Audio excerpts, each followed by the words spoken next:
chiro biel wai power kwa lwe ko to ka tonga chiro loy ko gi gaike chawa ya ko lwe du ya gubanda kulche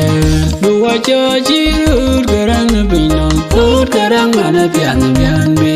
kuchige tiang mi yom chawa ilo inunda we kwa wania gam ke bandi wa du chen chikam kelwe lante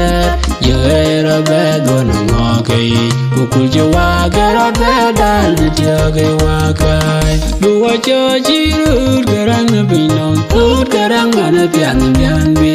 kuchige tiang mi yom chawa awa ga ikona misku indi wa cha on bogorai loy ko wa ngariam je kwe ben na wendunya la pir vya da chucho wa do duria cha nyai wa du wa cha chirur garang binon put garang mana pian pian be kuchige tiang mi yom cha wa